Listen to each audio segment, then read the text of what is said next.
Hold on, everyone.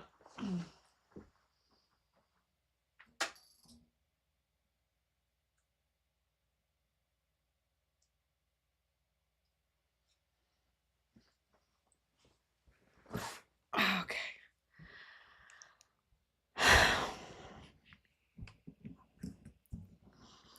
Hi, everyone. I'm trying to work this so I can show this video, and it is late, and it is cold, and I think it's going to work. I think it's going to work. But I'm doing good. I'm not so late. You know, my goal is to come on at 10. I haven't reached 10 o'clock in a long time because things are happening so much. We are at 1,626 days. Um, and I don't think that that's totally accurate. I think I'm off a few days. Um, so because, there's been so much interference in our son's case and our son's murder case. And, we're getting to the bottom of it. We're absolutely getting to the bottom of it. 4 years. And, we're not alone. We absolutely have MAGA behind us. Um, the last 4 years, people have absolutely been disgusted with the Department of Justice and the FBI, even though the FBI did do a couple of helpful things in our case. I have to say, not what you would expect from such an agency with so much support, but um, and I know that in so many other cases, they absolutely have no respect. It's even lower than that of the FBI. So, and I definitely understand because in El Paso, Jesus Eddie Nieto Jr. Absolutely compromised. His wife works in intelligence on Fort Bliss, and there's so many conflicts of interest you just wouldn't believe it. And he failed to um well, he failed. Leilani Hart should be absolutely arrested. And it's not like Leilani Hart doesn't have a long criminal history that goes back before Richard was even born. It's not like you know that she targeted Richard before and during uh, his murder and after. And so that affidavit, that confession, absolutely she should be arrested. Either or, in every scenario when it comes to that notarized confession, she should be arrested. We have gone over it. Every scenario, she should be arrested. And so that just tells you that, and easy. There, it's a no-brainer. It's absolutely a no-brainer. So, and now, we have over and over discovered the conflicts of interest with Jesus Eddie Nieto Jr. And, it's just, I call him the El Paso cartel. You can't describe it in any other way, right? You can't describe it in any other way except for that there is a terroristic activity, a terroristic organization that is the El Paso cartel, that you can't distinguish anymore between a cartel and a terroristic organization. And when you have hundreds of thousands of unaccompanied children that are now mostly dead, and then you look it up, truckloads of children, truckloads of humans, you have in the last years especially in Mexico. I was sent one today. I just look it up briefly, and there is so many stories of finding so many so many unaccompanied children dead in these trucks, in these tactical move storage units that they put on the back of trucks, right? And they traffic these children, and there's hundreds of thousands of them, and Fort Bliss was participating in that. And we're connecting all the dots. We're connecting the dots with those that are up to no good with children, that are up to no good with children, that are up to no good with weapons, that are up to no good with ammunition, that are extorting, that are stealing, that are, I mean, the level of crime is is uh, is so high. And for a long time you could say, "Oh, it's unbelievable. It's so high. It's unbelievable."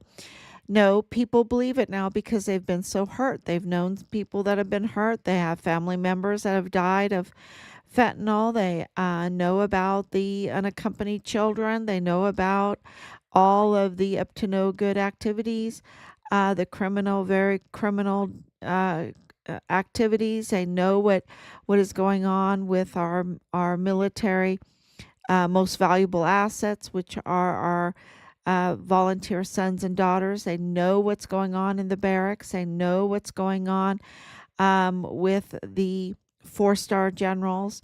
You could just tell when they retire where they go for their next job. It's just so obvious. Everything is so obvious. People know what's going on in the Department of Justice now. They know what's going on in Congress. The level of respect is very low because of all the criminal activity that they have been doing, and because it's institutional, then they cover each other, and they um, are not held accountable. But those days are, we've been told those days are coming to a very, very quick end. A very quick end. And these criminals that are in our institutions, that are conducting activities like cartel activities, like terroristic organizations. And in El Paso, I call it the El Paso cartel, that have been absolutely, I just say up to no good. And that is really, really the truth. They have been up to no good. And when you think of that, you think, oh, just, that's a pretty easy way of saying it. But think about the words. Think about the words. When you're up to no good, it's pretty damning. It is pretty damning. And so we're getting more and more information coming to us. And there was a video, and I'm going to try to play it for you. Let's see if I can try to play it. And this is just a clip of it. Let's see if I can do this. Mexico border, where Texan highways turn into Mexican avenues. El Paso, Texas is home to a herd of different opinions on US President Donald Trump's proposal to build a wall along the border with its southern neighbor. Oh, okay. Israel Ramos is a security guard. Today he's on the gun range. He has family on both sides of the border. I understand they're trying to come over for a better life, but I mean, in a way, is why can't they do it the proper way? He worries about the financial burden non-US citizens put on public services. In my eyes, I see that we shouldn't just have a wall, we should just enforce it more. Others point to Mexico's deadly drug war and say a wall is needed to stop the cartels moving north. Do we have an emergency? And the answer is so here is absolutely Judge we do. Rodriguez. Roger Rodriguez is the coordinator of the Terrorism and Homeland Security Program at the U.S. Army's Fort Bliss in El Paso. The Mexican cartels make billions of dollars and have a liking for savage violence. They have become a national security threat, and Rodriguez believes only stoppable by a wall. Now what we've seen is that there really is no difference between a terrorist organization and a cartel. The Jalisco Cafe is a land burden non-US citizens put on public services. In my eyes, I see that we All is needed to stop the cartels moving north. Do we have an emergency? Mexico's deadly drug war. And say a wall. Okay, so I wanted to stop it right there. Because we have gotten new information. This interview happened on January 16th, 2019. And when you do a news check for that day, this shooting here that happened in Juarez, Mexico, happened that day, that very day of the interview. Those pictures of people that have been slaughtered in the street because of the trafficking, because of the crime going back and forth through that border with impunity, with El Paso cartel and Mexican cartel and terroristic organizations. It is absolutely deadly, deadly.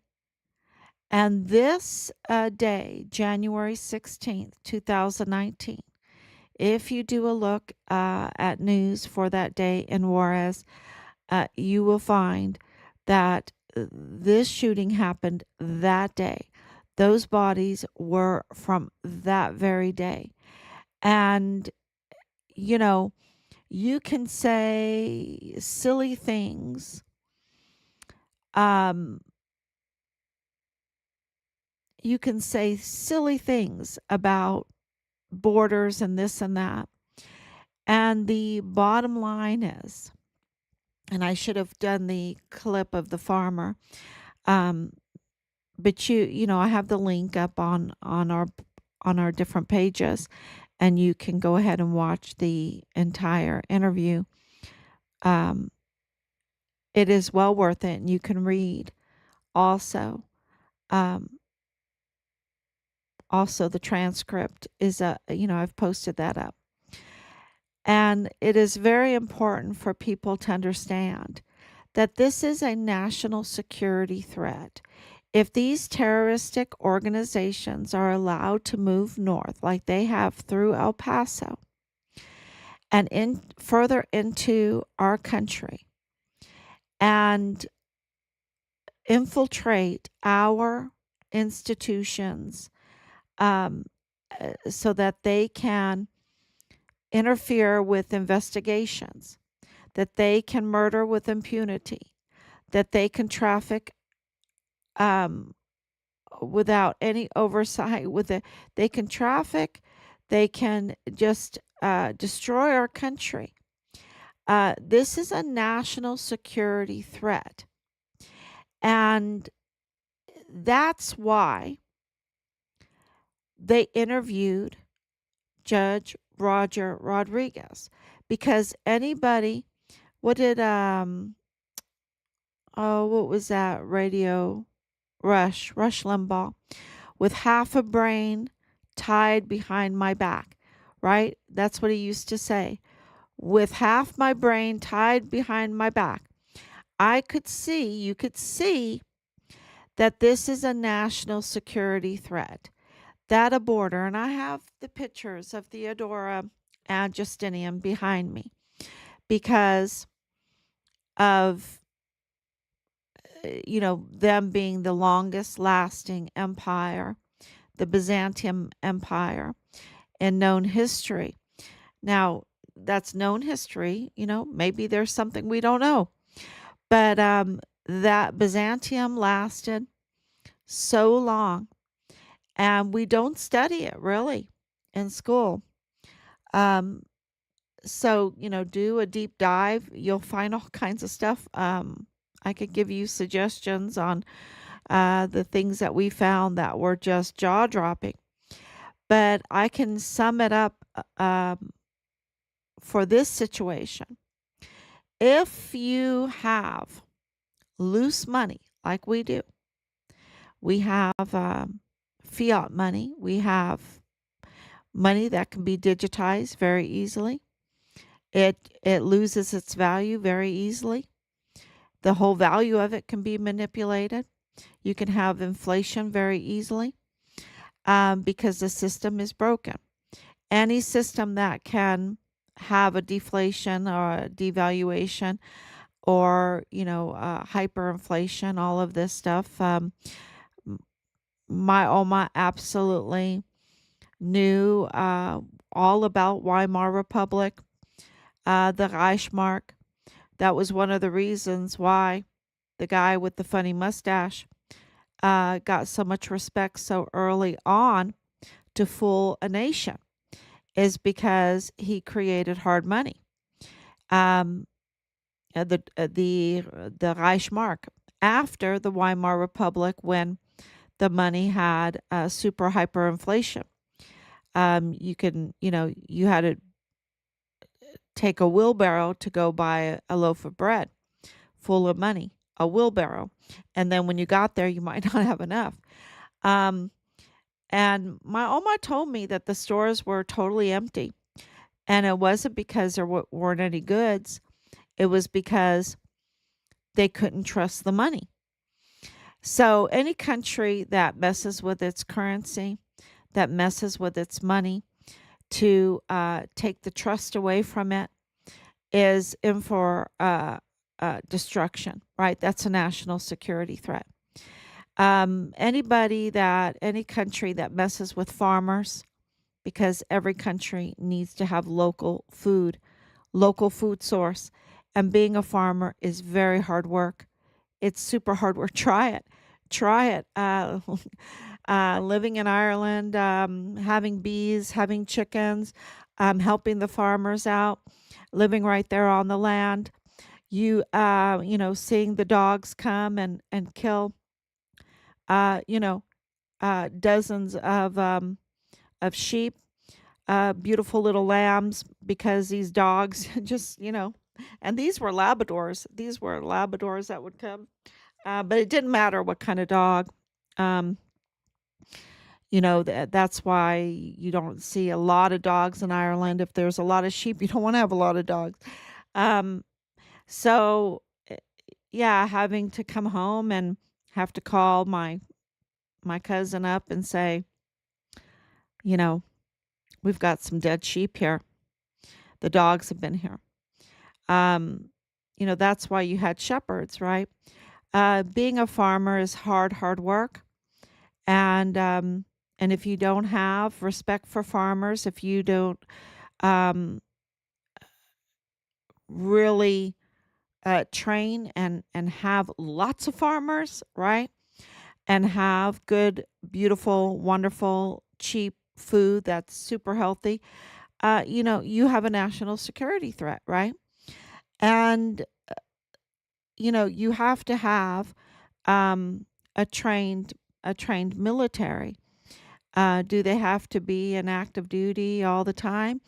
That's to debate, right?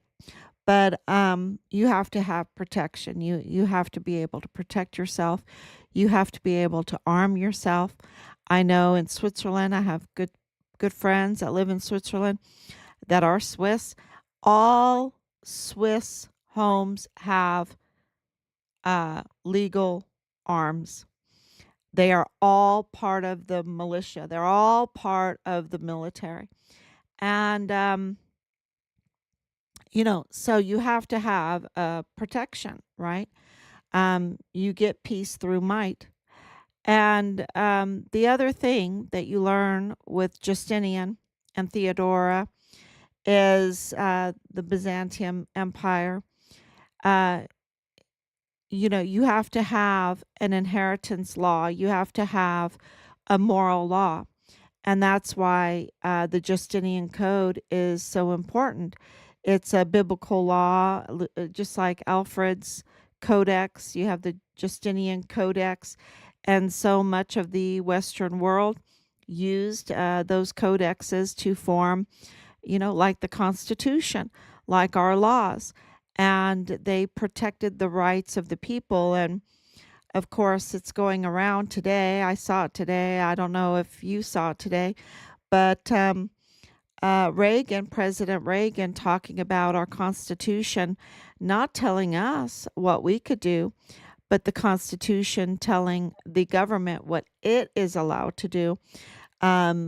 We, the people, get to tell our government what they're allowed to do because they work for us. They work for us. And so that is, you know, really, really important. And then the last thing that has a lot to do with what we just saw on the border is to have a border. And if you look at Byzantium, you saw its wall. And of course, Constantinople, which is today Istanbul, you can see the remnants of the wall. Walls are very important, and you have it all over the world in form of star forts. The star forts are everywhere. Berlin is a star fort. Paris is a star fort. London is a star fort. New York is a star fort. Copenhagen is a star fort. Um, the St. Augustine that right here south of me is a star fort. And you can just go on and on and on of the walls that protect, but also, it's like the saying, what makes good neighbors is a good fence, right? A good fence makes good neighbors. It's not that you want to shut yourself off to your neighbor.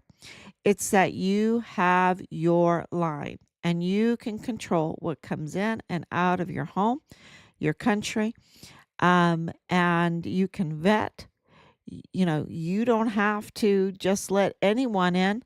You can vet who you want to come in.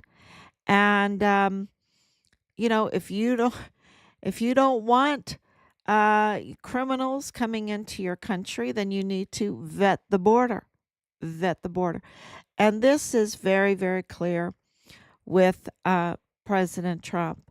That's what he's been saying all along. And anyone that has looked at his financials, that paid any attention to who he really is, how many golf courses he owns and where they are in the world, how many towers he owns, what he has built and where they are in the world. And you can go on and on with all of his business. His financials are absolutely amazing, absolutely jaw-dropping, amazing. And what you see there is he has a respect for all these different countries all over the world, from Asia into Europe, into the United States. He is absolutely willing to reach out and to build things in other countries, and that means pay taxes in other countries. That means deal with other countries' regulations. He knows all about that. He knows, just the businesses themselves. With I think he has a farming business and a gin making business, and all of his different businesses that he has, for the towels and everything for the hotels and stuff like that. The supporting businesses for them. It's really amazing to. It's an education to look at his financials, and you get it very clear that you can be for your border protection, right? You can be for your fence, your good neighbor fence, but that you're very willing to be friends with your neighbor, right? Be friends with your neighbor with a strong fence, a strong wall, a strong door, whatever it may be, to guard your rights, your privacy, your way of life. And so that was, your sovereignty, your sovereignty. And so the border for the United States was to guard and protect the Constitution of the United States. It was absolutely, which is our sovereignty. And when you see the kind of crime and truckloads full of um, unaccompanied children that didn't make it, that did not make it, and other things going on that are terrible, and then you see these drug cartels shoot people up, and they're laying in the street, like here. It is a threat. It is a threat to our nation. And so, for this reporter to interview um, Judge Roger Rodriguez was not an accident, because Judge Roger Rodriguez was the uh, coordinator for terrorism and the Homeland Security program on Fort Bliss. On Fort Bliss, not even in El Paso. Well, in El Paso, I guess. Fort Bliss is in El Paso. But the coordinator for terrorism and Homeland Security on Fort Bliss. Now, that's a wowzer. And this is in 2019, when politically the El Paso cartel, and I would put like I would put in a lot of people in that group. And I'm thinking about Veronica Escobar, right? I'm thinking about Veronica Escobar. I'm thinking about a lot of people um, in that group. And,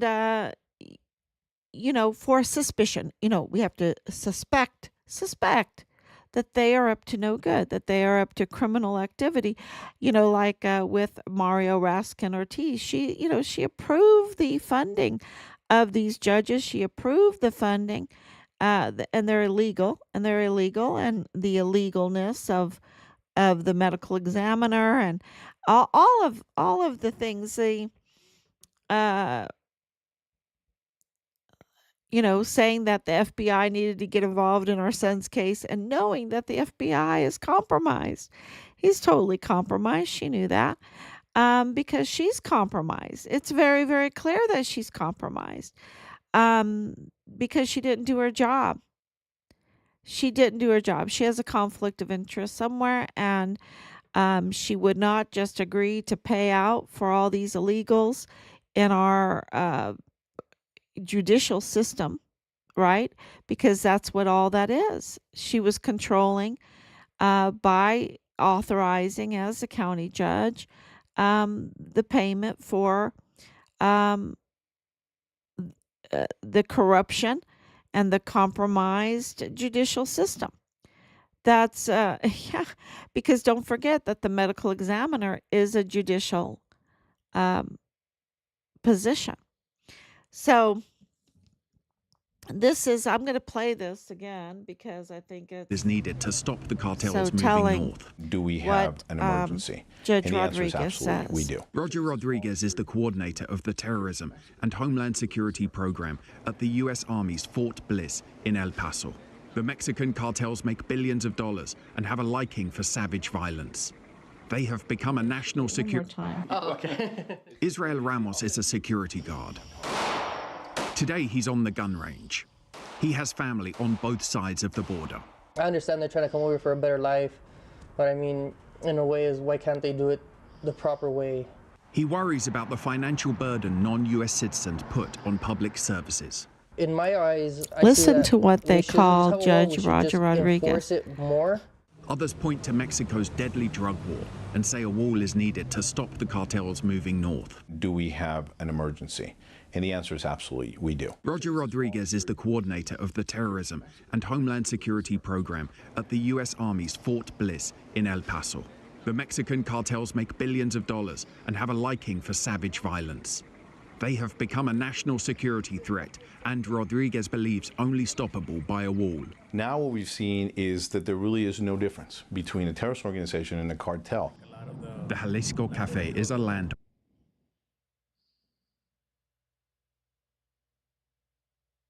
Mexico border. Okay.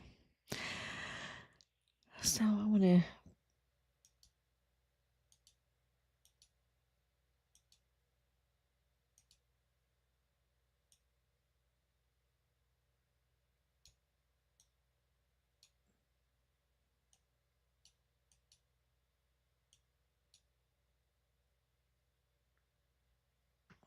Yeah. Um. So it's a really important point to make with all of this, that shooting happened in Juarez on this very day, and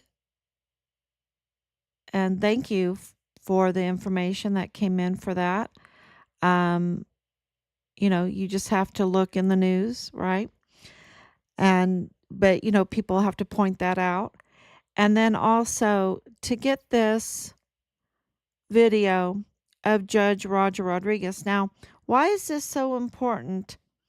It's because Judge Roger Rodriguez is a whistleblower in our son's case. He notified us in January of 2022 that he was filing multiple complaints to multiple agencies, or one complaint to multiple agencies, that Leilani Hart and Tavita Nusa, of course, were interfering and tampering with files in our son's case. And there's a lot of information in that report. Also, that Tavita Nusa hurt Richard. So clearly foul play, clearly a cover up, a tampering going on. Clearly, Dallas Hart is Richard's platoon leader. Clearly, he is the prime suspect of the prime suspect. And this came from the coordinator of terrorism and Homeland Security program on Fort Bliss. And what happened was that Jesus Eddie Nieto Jr. intentionally interfered with the whistleblowing report. Uh, and we've been absolutely, well,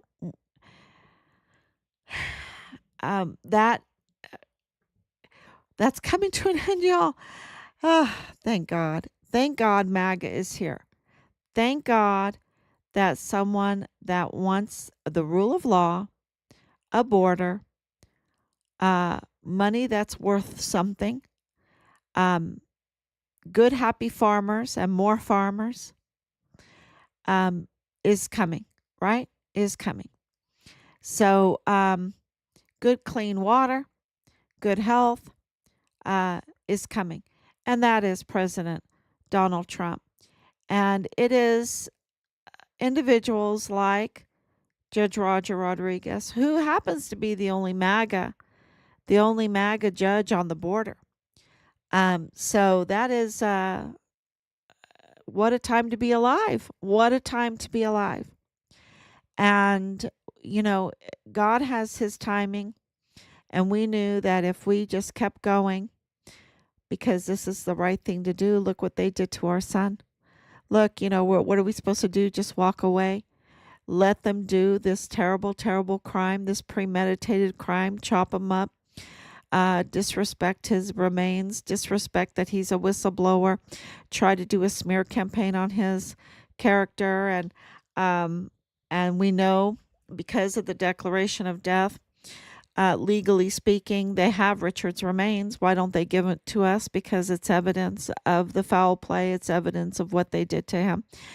And it's kind of like another Vanessa Guillen, right? It's another Vanessa Guillen.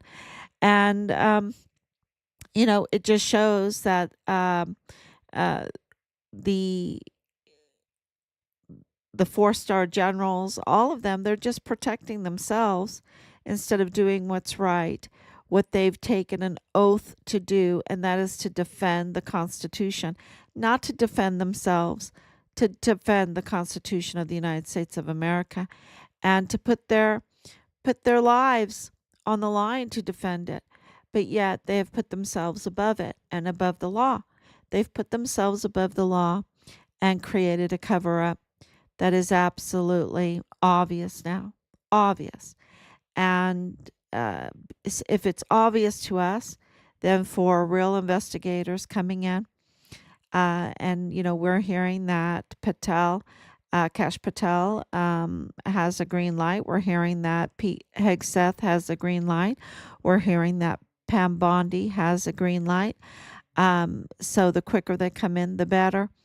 And there is going to be gnashing of the teeth by the opposing party, the criminals, the absolute criminals there in El Paso are going to be gnashing of the teeth, and behind the backs trying to do something to save their skins, right? So we'll see. We'll see what the DA Montoya will do, which side he lands on. It really doesn't. It doesn't have to hinge on his character. I've had a lot of people not trust his character at all. There's a lot of things at play here. And so if he wants to save his skin, he's going to be on the right side, right? He's going to be on the right side. I don't know. I don't know how he's going to, it's a little bit of a rough patch, I think. Or just something to watch, and see what happens. But just know this, that we have absolutely informed DA Montoya. He knows what's going on. Okay. We have informed him, and we'll keep doing so. We'll absolutely keep doing so. So, he has, the information, and,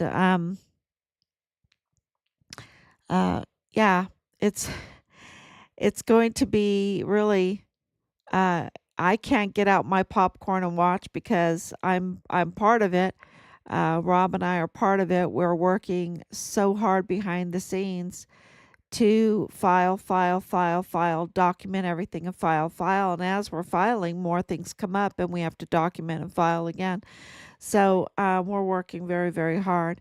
I just want to say thank you to everyone. It is really, we're getting good indication of MAGA, Make America Great Again. We're getting, yeah. And, with President Trump coming out, it's just amazing, right? To see a man with real vision, wanting Canada, wanting Greenland, wanting the Panama Canal, control over it. You see that vision is for the protection of the United States, of our Constitution, of our rights, of our country. It's not like let's go off and fight in Afghanistan or something, right? It is absolutely, you see why. And it's going to be interesting how he deals with Mexico. Because Mexico is in the grips, I believe, and it's been reported that it's in the grips of China. So Mexico has kind of lost its sovereignty, and we'll see how all that gets handled. And so there's no, with half your brain tied behind your back, you can see what's going on with the trafficking and yeah. The demand for the trafficking. So, yeah, it needs to end. The trafficking absolutely at least needs to be restrained so tight. So thank you so much, everyone. God bless you. And I will be back tomorrow, God willing. Bye-bye.